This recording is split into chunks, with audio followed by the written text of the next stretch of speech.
नमस्कार दोस्तों, स्वागत है आपका हमारी एकेडमी में। देखिए एग्जाम रेकर नोट्स के अंतर्गत प्राचीन भारत पे हम बात कर रहे हैं। और देखिए 50 क्वेश्चंस हम पर डे डिस्कस करते हैं इस सीरीज में। और देखिए ये क्वेश्चन सारे के सारे इम्पोर्टेंट हैं, प्रीवियस एग्जाम्स में आए हुए हैं, आने वाले एग्जाम में आने के बहुत ज़्यादा चांसेस हैं। ठीक है ना, तो ज़रूर देखें और लाइक ज़रूर करें। ठीक है ना, और चैनल पर नए हो तो सब्सक्राइब करना ना भूलें। तो शुरुआत कर रहे हैं बिना किसी समय गंवाए। तो 10 मिनट का टाइम लेते हैं हम आपका बस। ठीक है ना, तो नेक्स्ट देखिएगा। पहला, अशोक के स्तंभ लेख किस लिपि में लिखे गए हैं? तो ध्यान रखें, अशोक के जो स्तंभ लेख हैं 7 है ना, स्तंभ लेखों की संख्या कितनी है? 7 है। तो ये लिखे गए हैं ब्राह्मी लिपि में। किस में लिखे गए हैं? ब्राह्मी लिपि में। ठीक है ना। नेक्स्ट देखिए, कौशाम्बी अभिलेख। ध्यान रखें, कौशाम्बी अभिलेख को किस नाम से भी पुकारा जाता है? तो रानी का अभिलेख। ध्यान रखें, कौशाम्बी रानी का अभिलेख। ठीक है। ध्यान रखें, अशोक का सबसे छोटा स्तंभ लेख कौन सा है? ध्यान रखें, अशोक का सबसे छोटा स्तंभ लेख है रुम्मीदेई। कौन सा है? रुम्मीदेई। रुम्मीदेई, ध्यान रखें, रुम्मीदेई स्तंभ लेख सबसे छोटा स्तंभ लेख है अशोक का। ठीक है।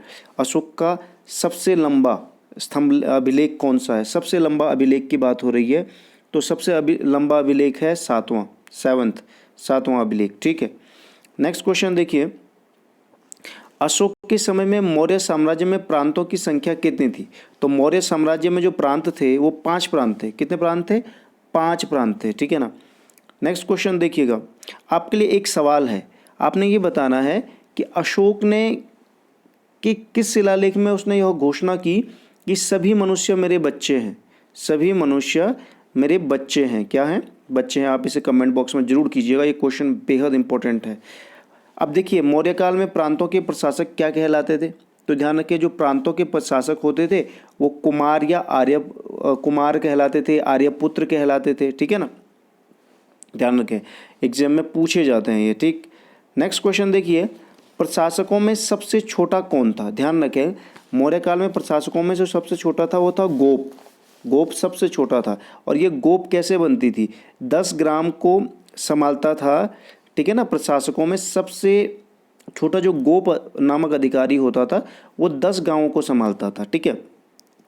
देखिए, मौर्य प्रशासन में गुप्तचर विभाग किस अमात्य के अधीन था? तो जो गुप्तचर विभाग था मौर्य साम्राज्य में वो किसके अधीन था?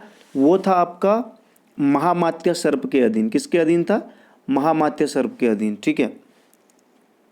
मौर्य काल में ये क्वेश्चन एग्जाम में अमूमन पूछा जाता है। मौर्य काल में राजकोष का अधिकारी, राजकीय कोष का अध्यक्ष जो वो क्या कहलाता था? तो ध्यान रखें, सन्निधाता।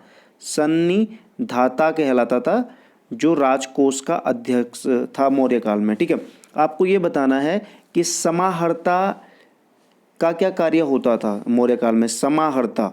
ठीक है ना, एग्जाम में आता है ये बार बार, आप कमेंट बॉक्स में जरूर कीजिएगा। ठीक है।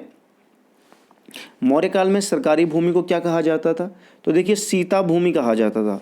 ठीक है ना, सीता भूमि। आपको एक चीज़ और बताना है, एक क्वेश्चन आपके लिए है कि मौर्य काल में जो मुख्यमंत्री होते थे ना, मुख्यमंत्री और उसके साथ साथ जो पुरोहित होते थे उनकी नियुक्ति के लिए एक परीक्षण होता था। ठीक है ना, एक टेस्ट होता था। उस टेस्ट को क्या कहते थे? ठीक है ना, तो ये जरूर कीजिएगा, ये भी एग्जाम में पूछा जाता है, बार बार एग्जाम में पूछा जाता है। देखिए, अगला क्वेश्चन है, बिना वर्षा के अच्छी खेती होने वाली भूमि को क्या कहा जाता था? तो इसे देवमातृक कहा जाता था। क्या कहा जाता था? देवमातृक। बिना वर्षा के जिसमें अच्छी खासी खेती होती थी उसे देवमातृक कहा जाता था। ठीक है ना, ध्यान रखें, एग्जाम में पूछा जाता है। मौर्य वंश का जो अंतिम शासक था वो बृहद्रथ था। कौन था? बृहद्रथ मौर्य वंश का अंतिम शासक था। ध्यान रखें। एक चीज और आपको बताना है कि मौर्य काल में जो सरकारी भूमि होती थी ना, सरकारी भूमि, उसे क्या कहा जाता था? ये भी एग्जाम में पूछा जाता है बार बार। ठीक है। देखिए, नेक्स्ट देखिए, शुंग वंश का संस्थापक कौन था? ध्यान रखें, शुंग वंश का संस्थापक था पुष्यमित्र शुंग। ध्यान रखें, पुष्यमित्र शुंग क्या था? शुंग वंश का संस्थापक था। किस शासक ने 2 बार अश्वमेध यज्ञ किया? तो वो भी पुष्यमित्र शुंग ने किया। ये भी पूछा जाता है। भरहूत स्तूप निर्माण किसने करवाया? तो ये भी पुष्यमित्र शुंग ने करवाया। शुंग वंश का जो अंतिम शासक था वो कौन सा था? तो शुंग वंश का जो अंतिम शासक था वो था देवभूत। कौन था? देवभूत शुंग वंश का अंतिम शासक था। ठीक है ना, ध्यान रखें, काफ़ी बार एग्जाम में पूछा जाता है ये क्वेश्चन। ठीक, नेक्स्ट क्वेश्चन की तरफ बढ़ रहे हैं। देखिए, सातवाहन वंश का संस्थापक कौन था? ध्यान रखें, सातवाहन वंश का जो संस्थापक था वो था सिमूक। ठीक है ना, सिमूक, सिमूर नहीं, सिमूक। ये भी एग्जाम में पूछा जाता है। ये ब्राह्मण साम्राज्य से संबंधित है ये सारे तथ्य। ठीक है ना, ध्यान रखें।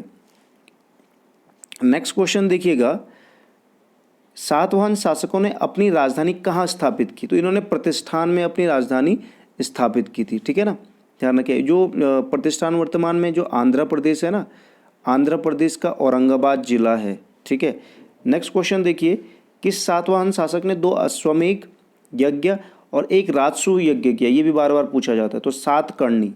ठीक है ना, एक तो पिछला पुष्यमित्र शुंग ने बात की थी, अब सातवाहन वंश की बात करेंगे तो सातकर्णी ने किया था। किसने किया था? सातकर्णी ने किया था। देखिए, गाथा सप्तशती, ये एग्जाम में पूछा जाता है। गाथा सप्तशती पुस्तक की रचना किसने की?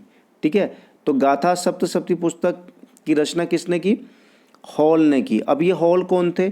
हॉल थे सातवाहन शासकों के प्रसिद्ध साहित्यकार। ठीक है ना, नेक्स्ट क्वेश्चन देखिए, बृहत कथा पुस्तक की रचना किसने की? बृहत कथा पुस्तक की रचना किसने की? तो ये की थी गुणाढ्य ने। ये भी बार बार पूछा जाता है, गुणाढ्य ने की। ये दोनों के दोनों, हॉल और गुणाढ्य, जो सातवाहन शासक थे उनके साहित्यकार थे। ठीक है, अब देखिए ये महत्वपूर्ण प्रश्न है, ब्राह्मणों को भूमि अनुदान देने की प्रथा का आरंभ सर्वप्रथम किसने किया? तो अनुदान देने की बात की सबसे पहले सातवाहन शासकों ने। किसने की? सातवाहन शासकों ने। ध्यान रखें।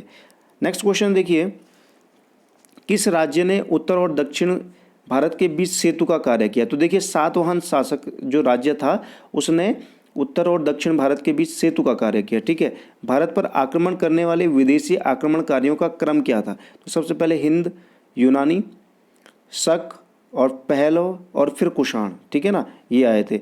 देखिए, भारत पर सबसे पहले आक्रमण बैक्ट्रिया के किस शासक ने किया था? तो ध्यान रखें, डेमेट्रियस ने किया था। ये बार बार एग्जाम में पूछा जाता है। डेमेट्रियस ने किया था भारत पर सबसे पहले आक्रमण। हिंद यूनानी शासकों में सबसे अधिक विख्यात कौन थे? कौन हुआ? तो मिनांडर हुआ। ध्यान रखें, मिनांडर सबसे ज़्यादा विख्यात हुआ। ठीक है, नेक्स्ट देखिए, मिनांडर ने किससे बौद्ध धर्म की दीक्षा ली? तो नागार्जुन से ली थी। ये क्वेश्चन बार बार पूछा जाता है।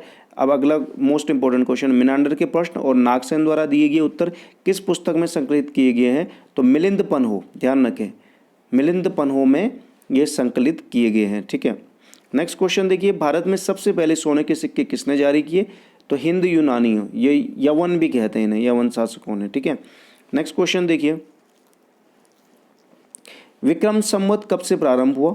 तो विक्रम संवत जो प्रारंभ हुआ था वो हुआ था 58 ईसा पूर्व में। ठीक है ना, 58 ईसा पूर्व में शकों ने प्रारंभ किया था। शकों का सबसे प्रतापी राजा कौन था? तो रुद्रदामन प्रथम। इससे क्वेश्चन बार बार पूछा जाता है, ये शक जो शासक था। और इस नेक्स्ट क्वेश्चन इंपॉर्टेंट है, किसने काठियावाड़ की अर्धशुष्क सुदर्शन झील का जीर्णोद्धार किया? तो ये रुद्रदामन फर्स्ट ने किया था। ध्यान रखें, सुदर्शन झील का जीर्णोद्धार। इनका जो शासनकाल रहा था वो 113 से 130 ईस्वी से 150 ईस्वी के बीच रहा था। ठीक है, किसने सबसे पहले विशुद्ध संस्कृत भाषा में लंबा अभिलेख, गिरनार या जूनागढ़ का अभिलेख कहते हैं, ये भी इंपॉर्टेंट क्वेश्चन है। रुद्रदामन प्रथम, जूनागढ़ गिरनार का जो अभिलेख है संस्कृत भाषा में वो रुद्रदामन प्रथम से संबंधित है। ठीक है, नेक्स्ट क्वेश्चन देखिए, भारत में शक राजा अपने को क्या कहते थे? तो भारत में जो शक राजा अपने को कहते थे वो कहते थे क्षत्रप। ठीक है, कुषाण वंश का संस्थापक कौन था? तो कुषाण वंश का संस्थापक आपने बताना है, कमेंट बॉक्स में करके बता दीजिए। ठीक है, नेक्स्ट देखिए, कनिष्क ने किस वर्ष शक संवत चलाया? बार बार पूछा जाता है, 78 ईस्वी में, 78 ईस्वी में चलाया। ठीक है, नेक्स्ट क्वेश्चन देखिएगा, कनिष्क के शासनकाल में चतुर्थ बौद्ध संगीति कुंडलवन में किसकी अध्यक्षता में हुई? तो वसुमित्र में हुई थी। आपको बताना है कि इस संगीति में बौद्ध धर्म किन 2 शाखाओं में विभाजित हो गया था, कमेंट बॉक्स में करके बताइए। कनिष्क बौद्ध धर्म के किस संप्रदाय का अनुयायी था? महायान संप्रदाय का अनुयायी था कनिष्क। ठीक है, कनिष्क का राजवैद्य आयुर्वेद का विख्यात विद्वान कौन था? देखिए, चरक, महत्वपूर्ण है, चरक संहिता भी कहा जाता है, ठीक है ना, आयुर्वेद का जो विद्वान कहा जाता है, ठीक है। बौद्ध धर्म का विश्वकोश किसे कहा जाता है? तो बौद्ध धर्म का विश्वकोश कहा जाता है महाविभाषा सूत्र को, ध्यान रखें, महाविभाषा सूत्र को बौद्ध धर्म का विश्वकोश कहा जाता है, ठीक है, महाविभाषा सूत्र, ध्यान रखें, ये एग्जाम में पूछा जाता है बार बार, ठीक है। नेक्स्ट क्वेश्चन देखिए, कनिष्क के राजकवि अश्वघोष ने किस पुस्तक की रचना की? ये बार बार पूछा जाता है, बुद्ध चरित की। अब ध्यान रखें, जो बुद्ध चरित है उसे बौद्धों का रामायण भी कहते हैं। क्या कहते हैं? बौद्धों का रामायण। ये क्वेश्चन भी एग्जाम में पूछा जाता है। भारत का आइंस्टीन किसे कहा जाता है? नागार्जुन को। किसे कहा जाता है? नागार्जुन को, ठीक है ना, ध्यान रखें। नागार्जुन ने किस पुस्तक में सापेक्षता का सिद्धांत प्रस्तुत किया? तो ये किया था माध्यमिक सूत्र में, ध्यान रखें, ये एग्जाम में पूछा जाता है। नागार्जुन की माध्यमिक सूत्र में सापेक्षता का सिद्धांत, ठीक है ना। कुषाण वंश का अंतिम शासक कौन था? तो ध्यान रखें, वासुदेव। कौन था? वासुदेव कुषाण वंश का अंतिम शासक था, ठीक है, ध्यान रखें। नेक्स्ट क्वेश्चन देखिएगा, जो गुप्त वंश का संस्थापक कौन था? श्रीगुप्त। ये बार बार पूछा जाता है। 240 ईस्वी से 280 ईस्वी तक इसका शासनकाल रहा था, ठीक है। देखिए, चंद्रगुप्त प्रथम गद्दी पर कब गद्दी पर बैठा? तो 320 ईस्वी में बैठा था, ध्यान रखें, 320 ईस्वी में चंद्रगुप्त प्रथम जो है गुप्त वंश की गद्दी पर बैठा, ठीक है, एग्जाम में पूछा जाता है ये।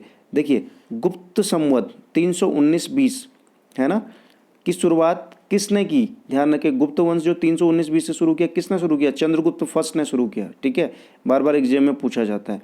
भारत का नेपोलियन किस गुप्त शासक को कहा जाता है? समुद्रगुप्त, बार बार पूछा जाता है, ठीक है ना, समुद्रगुप्त को। हरिसेन किस गुप्त शासक का दरबारी कवि था? तो ध्यान रखें, जो हरिसेन था वो समुद्रगुप्त का ही दरबारी कवि था, ध्यान रखें। इलाहाबाद जो है प्रशस्ति लेख की रचना किसने की? हरिसेन ने की, जो समुद्रगुप्त का दरबारी कवि था। तो ध्यान रखें, ये मोस्ट इंपॉर्टेंट क्वेश्चन है और इस सेक्शन से क्वेश्चन बनते ही बनते हैं, ठीक है ना। तो इनको जरूर देखें और शेयर ज़्यादा से ज़्यादा शेयर कीजिएगा।